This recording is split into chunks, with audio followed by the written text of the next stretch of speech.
그 박청민 선교사님은 이제 우리나라에서 군대도 다 다녀오셨어요.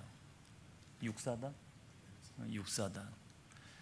또 일본 간사이 대학을 나오셨고 또 도쿄 기독교 대학과 또 대학원 다 마치셨고 지금 현재는 그 일본 니시 후쿠오카 교회에서 목사님으로 또 선교사님으로 사역을 감당하시고 있습니다.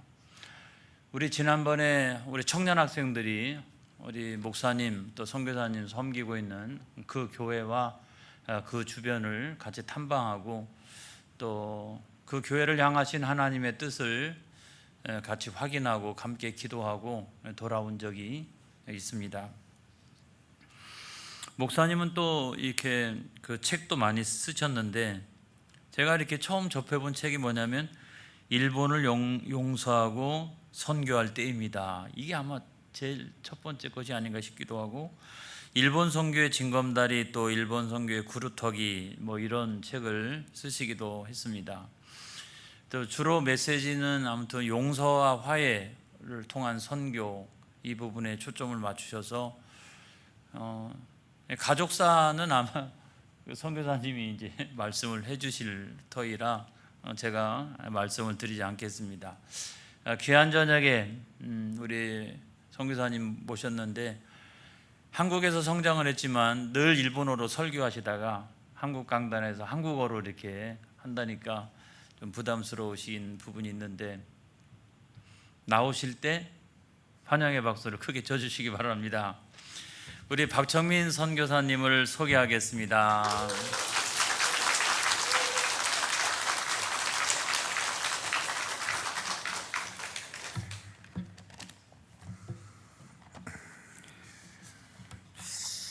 네, 먼저 이렇게 덕천교회에서 이렇게 설교 강단을 허락해 주신 오영근 목사님 그리고 또 여러분들께 감사의 말씀을 전하고 싶습니다. 올해 처음 알았습니다. 덕천이라는 지역이 독립운동의 마을의 중심지였고 거기서 일본 선교에 대해서 여러분들에게 나눈다는 게 얼마나 좀 무게감이 있고 또 신중해야 될 부분인지라는 것을 다시 한번 이렇게 절절히 좀 이렇게 실감이 되더라고요. 사실 역사라는 것은 과거에 일어났던 사건에 대해서 어느 입장에서 시점을 가지고 해석하느냐에 따라서 이렇게 달리 이렇게 받아들이게 되지 않습니까? 8월 15일은 저희 나라에서는 광복이라고 부르고 있습니다. 빛을 되찾았다. 하지만 일본에서는 혹시 뭐라고 하는지 알고 계시나요? 패전이라고는 안 알고 있습니다. 종전이라는 말을 씁니다. 전쟁을 우리가 끝냈다. 이게 바로 역사의 인식의 차이가 아닐까라는 생각이 듭니다.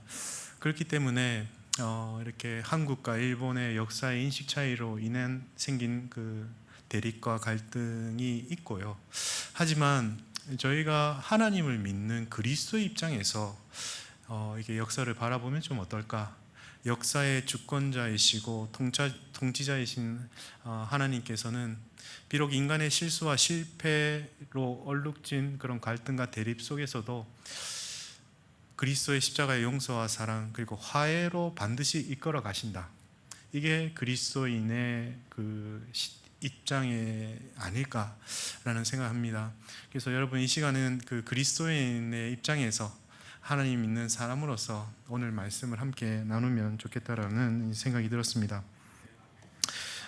우리가 예수님을 믿고 그리스도인이 된 것은 누군가 우리에게 값없이 복음을 주었기 때문이지 않겠습니까? 우리 모두는 그런 의미에서 복음에 빚진 사람들입니다. 우리는 복음의 구원으로 주님께 용서받은 사람으로서 다른 사람을 용서할 수 있고요. 그리고 예수님께 이렇게 사랑받는 사람으로서 또 다른 사람을 사랑할 수 있지 않겠습니까? 그래서 우리가 예수님의 용서와 사랑의 놀라운 은혜를 체험했다면 그런 복음을 또 누군가에게 전해야 되지 않겠습니까?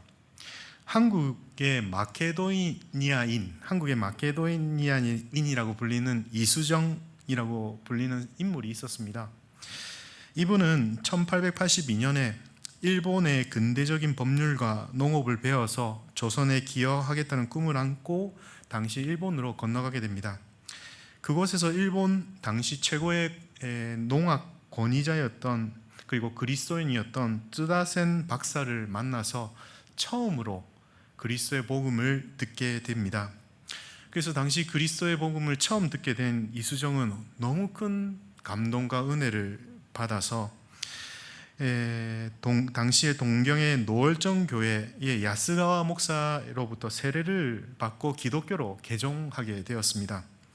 그래서 당시 그 그리스도인이 되었던 이수정의 간절한 소망이 무엇이냐면 내가 받은 이 복음의 은혜를 조선 땅에도 이렇게 전하고 싶은데 어떻게 하면 좋을까 고민하고 기도하던 중에 성경을 번역하고 되는데 그게 바로 한국 최초의 이제 번역이었던 마가복음서를 한국어로 이제 번역하게 됩니다.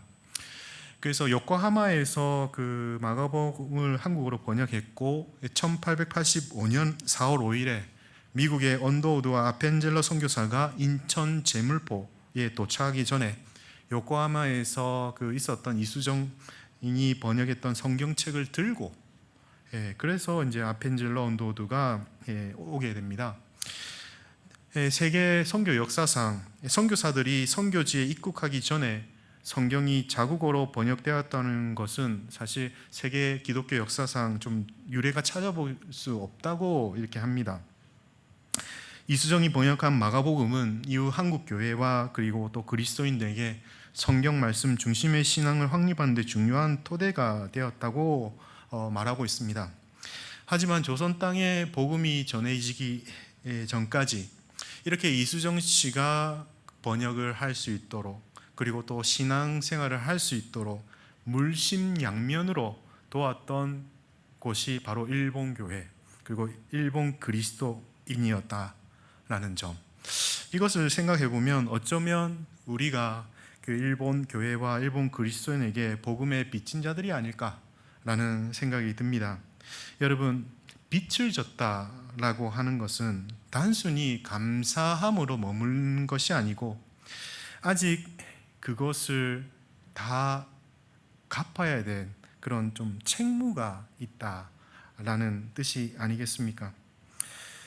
일본은 한국과 어쩌면 가장 가까운 이웃 나라입니다. 예수님께서 내 이웃을 내 몸과 같이 사랑하라라고 말씀하셨는데, 그렇다면 우리가 복음을 전하고 사랑을 실천하기에 가장 가까운 곳이 일본이 아니겠습니까? 하지만 일본과 한국은 가깝고도 먼 나라라고 합니다. 지리적은 가깝죠. 하지만 심리적으로 또 역사적으로 굉장히 좀 복잡하게 얽혀 있는 부분들이 많아서 사실 그 간극이 좀처럼 좁혀지지 않는 곳이 일본이기도 합니다. 특히 강제징용 그리고 위안부 문제 그리고 또 독도 문제, 야스쿠니 신사참배와 같은 역사적인 문제를 여러분들이 뭐 뉴스라든지 신문을 보게 된다면 사실 일본 선교에 대한 마음까지 왜 해야 되는지, 왜 일본을 사랑하고 용서해야 되는지 그거에 대한 생각조차도 갖지 않는 게 사실이지 않겠습니까? 하지만 여러분, 우리가 한국인의 입장이 아니고 하나님께 용서받고 사랑받는 그리스도인의 입장으로 바라본다면 아마 그 마음가짐은 좀 달라지지 않을까. 그리고 일본에서도 한 명의 신실한 그리스도인으로서 살아갔던 많은 일본 그리스도인이 있습니다. 일본의 강압적인 제국주의와 심사참배의 요구에 노라고 저항했던 양심적인 일본 그리스도인들이 많습니다. 신사참배를 거부했던 우치무라 간조, 조선 침략을 공개적으로 반대했던 카시와기 기엔, 제국주의의 교육을 가르쳤던 과거를 회개했던 미우라 아야코, 일제의 만행에 대해서 진심으로 사죄운동을 했던 오야마 레이지 목사님 등 양심적인 그리스도인이 굉장히 많다. 그리고 동지사 대학을 설립해서 한일 목회자를 배출했던 니지마조, 그리고 일본 전역에 하나님의 나라 운동을 전개해서 수없이 많은 결신자를 맺게 했던 카가와 도요히코, 그리고 한국 성결교단의 설립자인 김상중과 정빈, 이명직 등을 가르치고 세례를 준 나카다 주지, 그리고 사사와 테즈사부로, 특히 사사오 테즈사부로라는 이 목사님은 저희가 좋아했던 찬양 지금까지 지내온 것 이것을 작곡했던 분. 네. 여러분 이렇게 한국 교회와 일본 교회, 한국 그리스도인과 일본 그리스도는 굉장히 오래전부터 협력과 또 관계를 맺어 왔습니다. 그리고 또 일본 교회, 일본 그리스도인들에 대한 신앙의 열정은 대단합니다. 그래서 지금 일본 교회는 선교적 동력을 할 사람을 찾고 있습니다. 일본 교회는 한국 교회 여러분들에게 이곳으로 건너와 우리를 도와주십시오라고 말하고 있습니다. 이전에 우리가 여러분들을 위해서 복음을 전했고 물심양면으로 섬겼던 거 기억나시죠? 그 말이 아니겠나라는 생각이 듭니다. 그렇기 때문에 저희가 일본 선교를 포기하거나 그리고 또 소홀히 할 수 없는 이유이지 않을까라는 생각을 해봅니다. 오늘 본문 말씀을 보면 사도 바울이 아시아에서 1차 선교 여행을 성공적으로 마쳤습니다. 그래서 2차 선교 여행도 바울은 아시아에서 선교하길 원했습니다. 그래서 그는 아시아의 선교에 대한 구체적인 계획과 생각을 가지고 있었습니다. 하지만 오늘 말씀 사도행전 16장 6절에서 7절 말씀을 보면 성령이 아시아에서 말씀을 전하지 못하게 하시거늘 그들이 부르기아와 갈라디아 땅으로 다녀와 무시아 앞에 이르러 비두니아로 가고자 애쓰되 예수의 영이 허락하지 아니하신지라. 성경에서는 사도 바울이 2차 선교 여행을 이렇게 아시아로 가려고 했는데 2번이나 막으셨다고 했습니다. 그 어떻게 막았는지는 구체적으로 기록되어 있지 않습니다. 아마도 당시에 사도 바울이 아시아에 가려고 선교를 하려고 했을 때 그 상황, 환경이 여의치 않았지 않았나라는 생각이 듭니다. 그래서 바울의 입장에서는 굉장히 좀 당혹스러웠겠죠.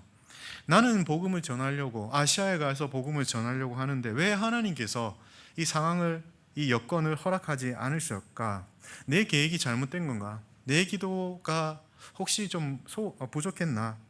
그러면 주님께서 내가 어떻게 가면 좋을까? 아마도 이런 저런 고민, 기도를 하지 않았겠습니까? 여기서 우리가 한 가지 중요한 사실을 깨닫게 됩니다. 여러분, 복음 선교는 우리의 계획과 하나님의 계획이 다를 수 있다. 우리는 여기로 선교를 하고자 해요. 그런데 하나님의 계획은 아닐 수도 있다. 거기가 아니야 라고 막을 수도 있다라는 것입니다. 그래서 8절에서 9절 말씀을 읽도록 하겠습니다. 무시아를 지나 드로아로 내려갔는데 밤에 환상이 바울에게 보이니 마케도니아 사람 하나가 서서 그에게 청하여 이르되 마케도니아 건너와서 우리를 도우라 하거늘. 여기서 바울은 특별한 환상을 보게 되는데 마케도니아 사람이 자신에게 마케도니아로 건너와서 우리를 도우라라고. 마케도니아는 지금의 유럽입니다. 유럽. 하나님의 선교 계획은 아시아가 아니고 유럽이었던 것입니다. 저는 일본이 생긴 게 그렇게 한국 사람처럼 안 생겨서 가끔씩 한국말을 잘하는 일본 사람이구나 그렇게 많이 이렇게 얘기를 하세요. 너무 많이 들어서 그러려니 하는데 사실 이제 부산에서 태어나서 자랐습니다. 하지만 일본인 아버지 그리고 또 한국인 어머니 사이에서 태어난 혼혈인입니다. 제가 태어날 때는 지금처럼 국제결혼, 다문화 가정이라는 사회적인 인식이 없었던 시절이었기 때문에 일본인 그리고 한국인 사이에서 태어난 혼혈인은 마치 사마리아인 같은 그런 좀 느낌이 많이 들었습니다. 아버지는 오사카에서 토목업을 하고 계셔서 굉장히 바쁘셨습니다. 그래서 가정에 대해서 굉장히 소홀하셨고 무책임하신 분. 그렇기 때문에 어머니가 혼자서 육아, 가게 또 여러 일들을 도맡아서 다 했었습니다. 어린 시절이었지만은 그런 아버지의 모습이 굉장히 싫었습니다. 그래서 아버지에 대한 원망과 미움이 굉장히 컸고요. 그래서 아버지의 일본이 다 싫었습니다. 네, 일본이 다 싫었습니다. 그래서 일본어를 전혀 배우려고 하지도 않았고요. 그리고 아예 일본을 정말 싫어했었습니다. 근데 고민이 되죠. 나는 한국 사람일까 일본 사람일까? 일본을 싫어하면 싫어할수록 저의 반은 일본 사람이기 때문에 제가 부정당하고 있는 듯한 느낌, 그 정체성에 혼란이 생겼습니다. 하지만 이제 어머니가 이제 독실한 크리스찬이었고 모태신앙으로 태어났기 때문에 이렇게 교회에서 여러 장로님 그리고 또 집사님 권사님들의 따뜻한 사랑을 받으면서 이렇게 자랐습니다. 그래서 자연스럽게 나는 한국인이기도 하고 일본인이기도 하지만은 예수님 믿는 그리스도인이구나, 그런 정체성이 건강하게 세워졌던 것 같습니다. 하지만 아버지는 정말 싫었습니다. 정말 싫었어요. 그래서 결국에는 이제 이게 부산에서 이게 초중고 그리고 군대까지 이렇게 전역을 했고, 군대 전역을 하다 보니까 앞으로 인생을 어떻게 살아가면 좋을까 기도하던 중에 아버지가 있는 오사카로 가서 그 사업을 내가 물려받는 게 멋진 복수극을 하는 것 같은 영화 같은 그런 좀 상상을 하고 2005년에 이제 일본 오사카로 유학을 가게 됩니다. 하지만 그 일본 문화와 생활 그리고 또 언어가 전혀 안 되는 상황이 있었기 때문에 너무나도 많이 힘들었습니다. 여러분 헬렌 켈러 혹시 아시나요?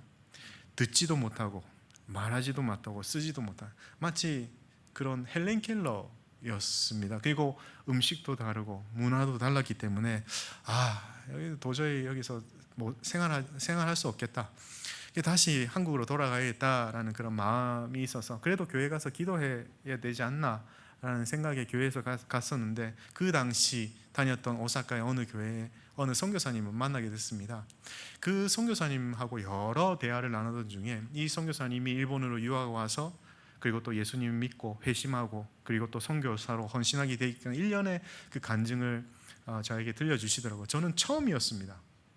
어릴 때부터 저희는 개척교회를 섬기고 그 개척교회가 자립하면 또 다른 개척교회를 섬기고 그런 곳에서 생활을 했기 때문에 누군가의 간증을 듣는다라는 건 저한테는 처음이었는데 그때 큰 충격을 받았습니다. 왜냐하면 저도 교회를 떠나본 적도 없고 교회에서 여러 봉사들 신실하게 일을 하다 보니까 주위 사람들에도 너는 참 열심히 하구나 인정받고 있었는데, 그런데 다르더라고요. 이분이 믿는 하나님과 제가 믿는 하나님은 동일한데 왜 이렇게 다를까? 왜 나한테는 이런 은혜와 축복과 간증이 없을까? 그 당시 23살이었던 제가 그런 의문이 들더라고요. 그래서 기도하는 중에 정말 하나님 말씀이 진리이고 그 진리의 말씀에 순종했을 때 동일한 축복을 저에게도 허락해 주십시오라는 그런 믿음의 결단을 가지고 다시 한국으로 가서 어머님께 자초지경을 설명하고 그때 편도를 끊고 다시 일본으로 넘어가게 됩니다.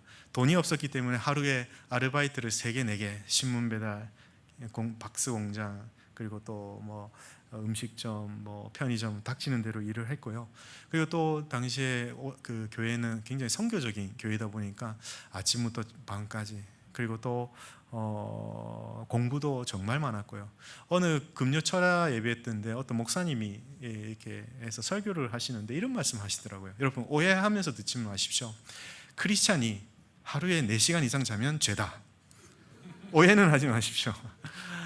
어떤 취지로 말씀을 하셨냐면 이 세상 사람들은 자기 유익, 자기 성공을 위해서 사는 사람들인데, 그런데 크리스찬들은 물론 자기의 삶도 열심히 살아야겠지만 교회도 있고 영혼들을 섬기는데 어떻게 잘 시간이 있냐라는 취지였습니다. 근데 어린 마음에 그렇구나, 크리스찬이 하루에 4시간 이상 자면 안 되겠구나 라고 싶어서 정말 3시간 59분이나 이게 알람을 설정하고 그렇게 생활을 했었습니다. 어떨 때는 잠을 뭐 며칠 동안 못 자가지고 있을 때가 있고, 어떤 시간이 없어가지고 여기다가 단어를 적고 자전거를 타다가 나무를 부딪혀서 코가 깨질 때도 있고, 이제 그렇게 했었는데 정말로 하나님께서 많은 은혜와 또 축복을 주셔가지고 그 1년 만에 일본 대학교로 이제 이렇게 입학하게 됐고, 대학교 졸업 이후에 직장 생활도 하고 그 다음에 이제 개인 사업도 이제 오사카에서 하게 됐습니다. 하지만 너무 무리를 했던 나머지 결국에는 병을 얻게 돼서 한국으로 요양으로 하루밖에 올 수 없는 상황이었습니다. 그때 저의 그 인생이 다 무너진다는 느낌, 건강을 하나 잃어버리니까 다 무너지더라고요.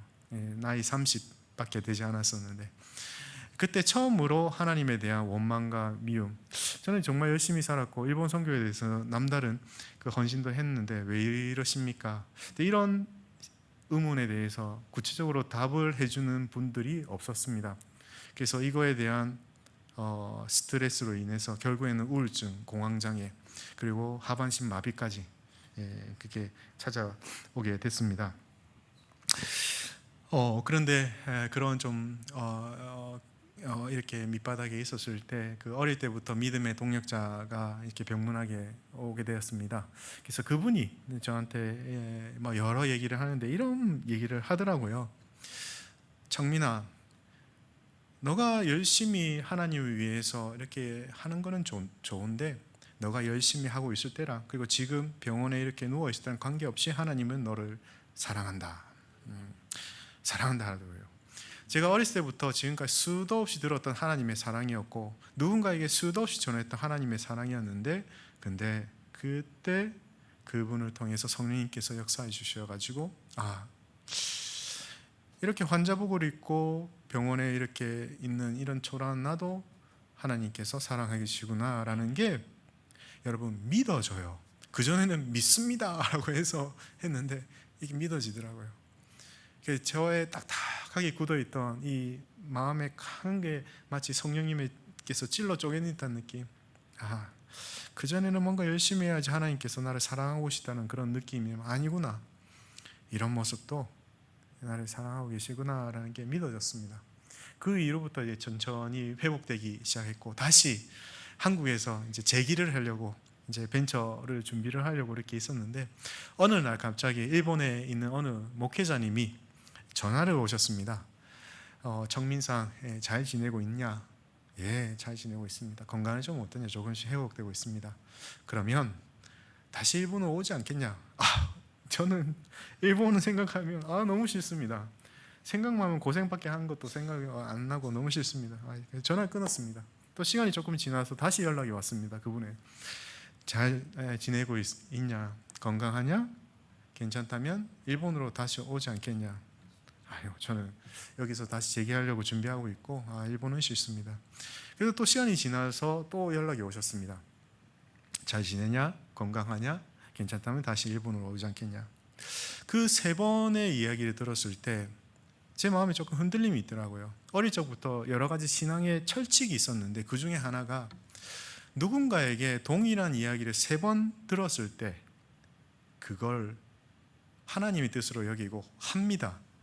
저희는 인간이기 때문에 합리적으로 생각하지 않습니까? 이거를 했을 때 손득을 따지고 또 감정적으로 내키지 않으면 안 하지 않습니까? 하지만 일본인 목회자님으로부터 다시 일본으로 오지 않겠냐라는 그 세 번의 이야기를 들었을 때 뭔가 하나님의 뜻일 수도 있겠다라는 생각이, 그러면 하나님 일본으로 갈 수 있도록 그러면 비자도 허락해 주시고 제 건강도 완전히 회복해 주시고 그리고 깨진 관계도 회복해 주십시오. 근데 하나님께서 어떻게 하셨겠습니까? 다 응답해 주셨어요.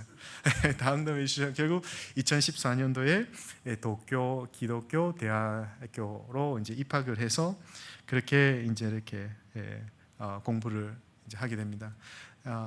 일본에서 신학은 총 9년을 이렇게 해서 9년 동안 저는 오사카라든지 도쿄 같은 대도시에서 이제 선교 사역을 준비를 하고 계획을 하고 있었는데, 그런데 하나님께서 선교 계획은 거기가 아니라 후쿠오카라는, 그리고 또 미자립 일본 교회라는 곳으로 하나님께서 부르셨습니다. 여러분, 일본 교회 미자립이라는 현실을 보면 의외로 굉장히 높습니다.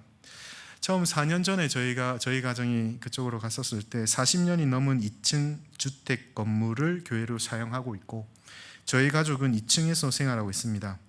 교회 간판은 강풍으로 날아가 버려서 교회 옆을 지나가는 사람이 이곳이 교회인지 아니면 주택인지 알지 못할 정도였습니다.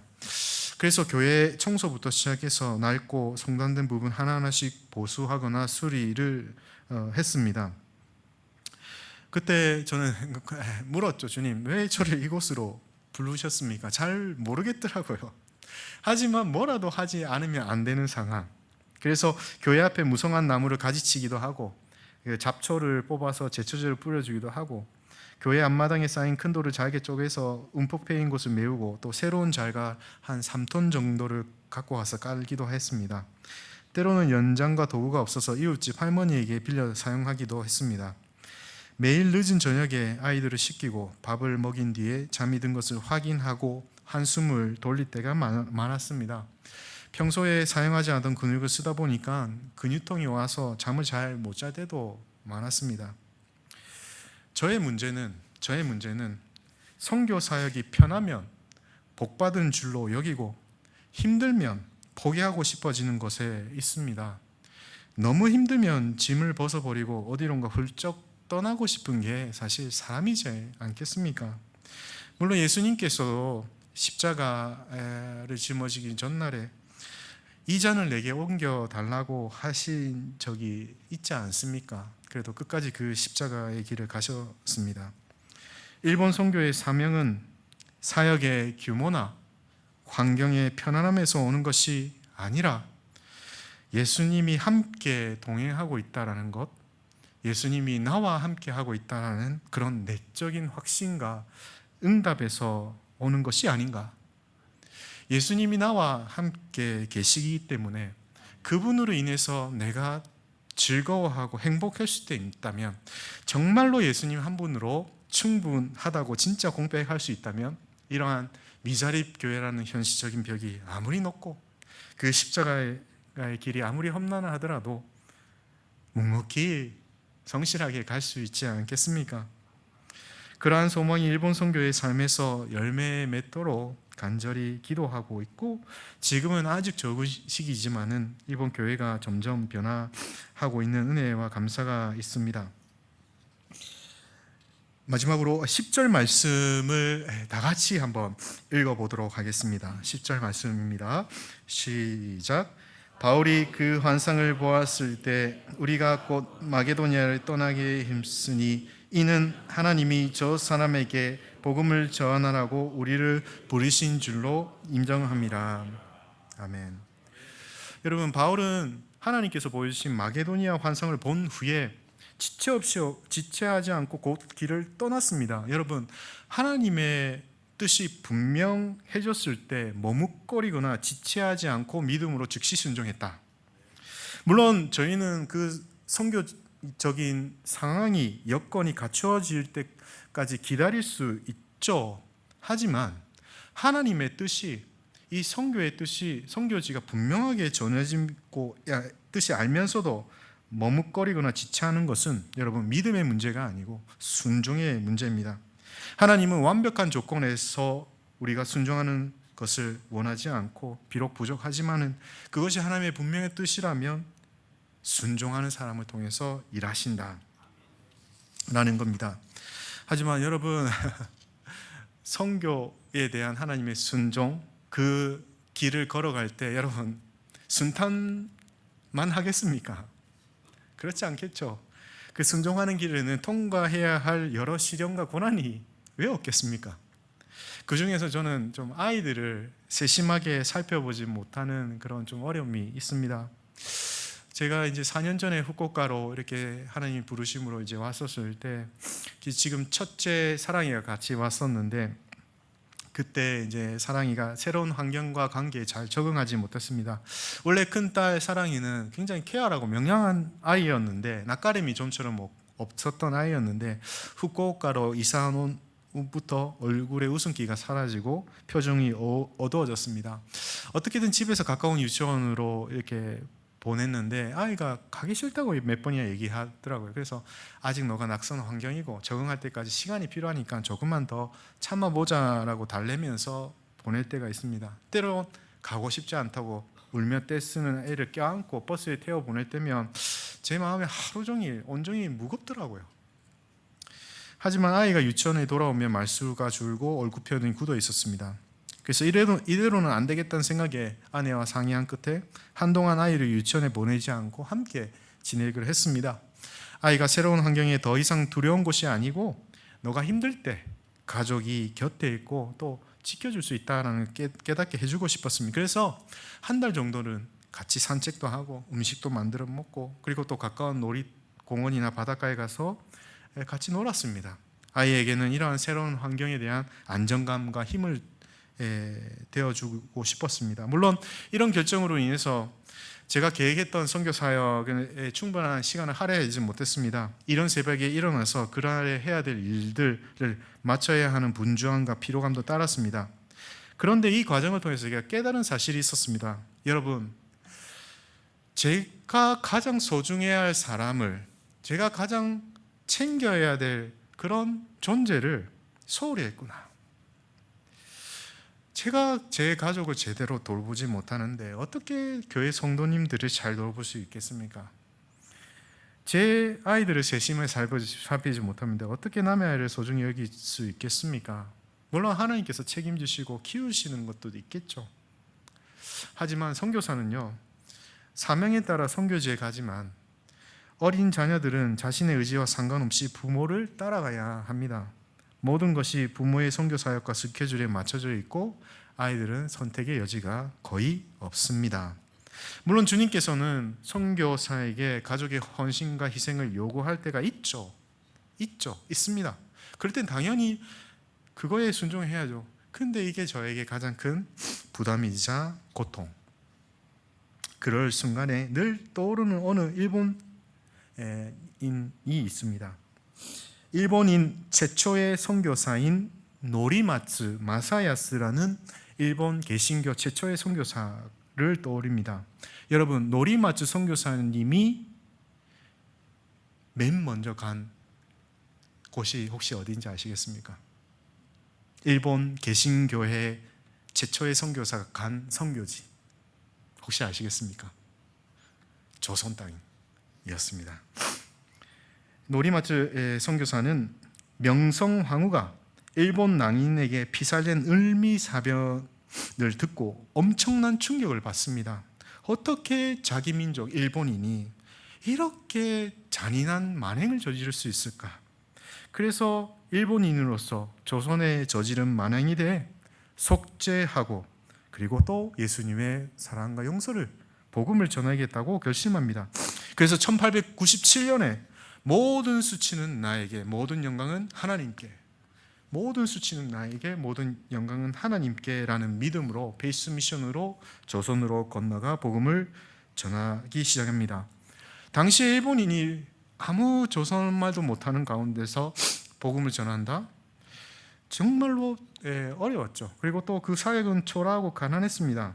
조선 곳곳을 다니면서 복음을 전하면서 또 조선인들을 또 집으로 초대해서 섬겨야 되지 않습니까? 근데 돈이 없어서, 쌀이 없어서 결국에는 자신의 아내의 머리카락을 잘라서 팔아서 그걸 쌀로 마련해가지고 교인들을 대접할 정도로 굉장히 가난했다고 합니다. 하지만 사람은 그렇지 않습니까? 이 사람이 진심으로 섬기고 사랑하느냐, 이건 왜 모르겠습니까? 그래서 노리마츠 선교사님이 그 섬김과 헌신과 희생에 많은 조선인들이 강화됐습니다. 그 결과 조선인 헌신제도 생겨났습니다.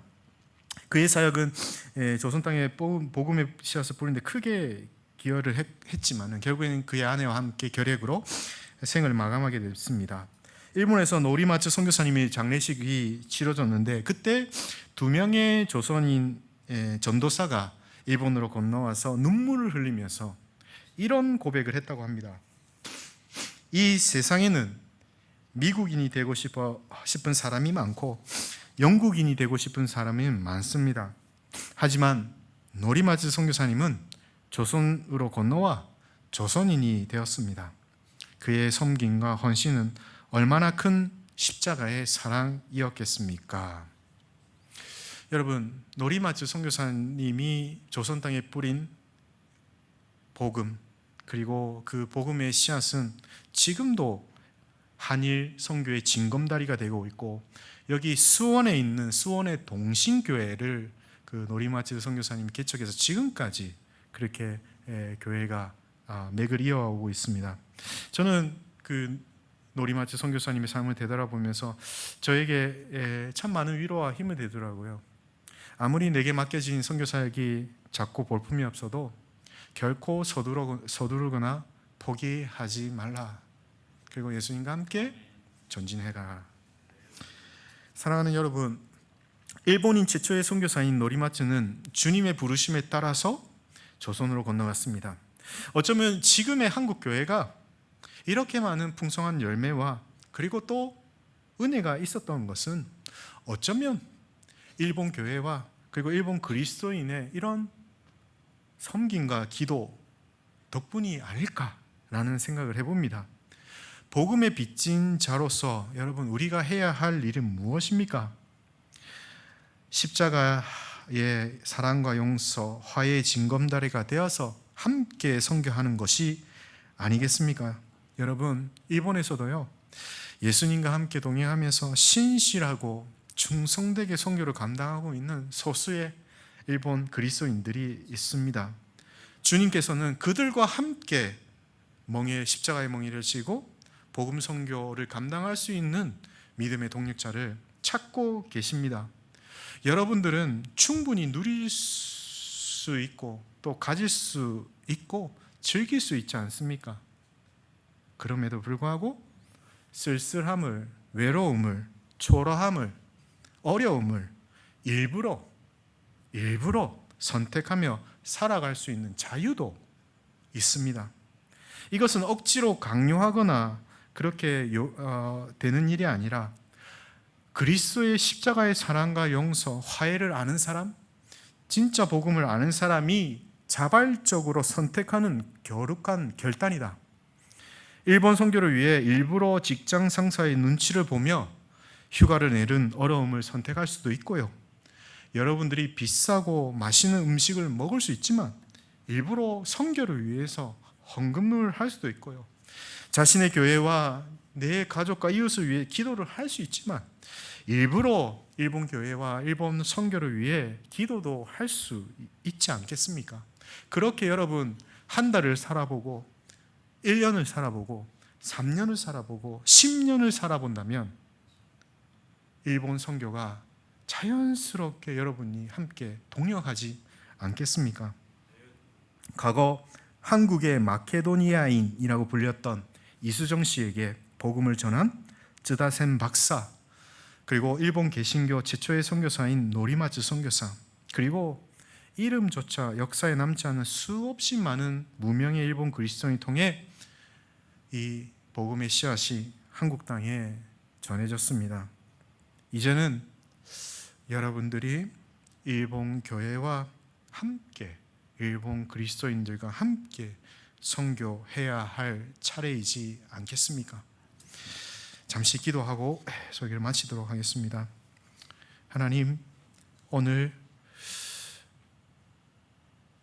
하나님의 말씀을 함께 나누면서 일본 선교에 대한 하나님의 뜻과 계획을 덕천교회 사랑하는 성도님과 함께 말씀을 나눴습니다. 역사적으로 볼 때 참으로 용서하기 힘든 나라이고 또 사랑하기 힘든 민족이 일본이지만은 우리가 하나님께 용서받은 자로서 그리고 또 사랑받은 자로서 그리스도의 입장에 서서 우리가 어떻게 바라봐야 될까라고 생각했을 때 역시 그 복음을 일본 땅에서도 동일하게 하나님께서 또 필요하고 또 요구하고 계시지 않는가라는 생각을 해봅니다. 주님, 이 덕천 교회에서도 앞으로 일본 땅을 위해, 일본 교회를 위해, 일본 그리스도인을 위해 함께 동역을 할 수 있도록 주님께서 축복하여 주시고 한일의 그 교회 선교 협력을 통해서 하나님의 놀라운 은혜와 또 축복과 열매가 풍성하게 열릴 수 있도록 하나님께서 도와주시옵소서. 모든 것 주님께 맡겨드리며 예수님 이름으로 기도합니다. 아멘.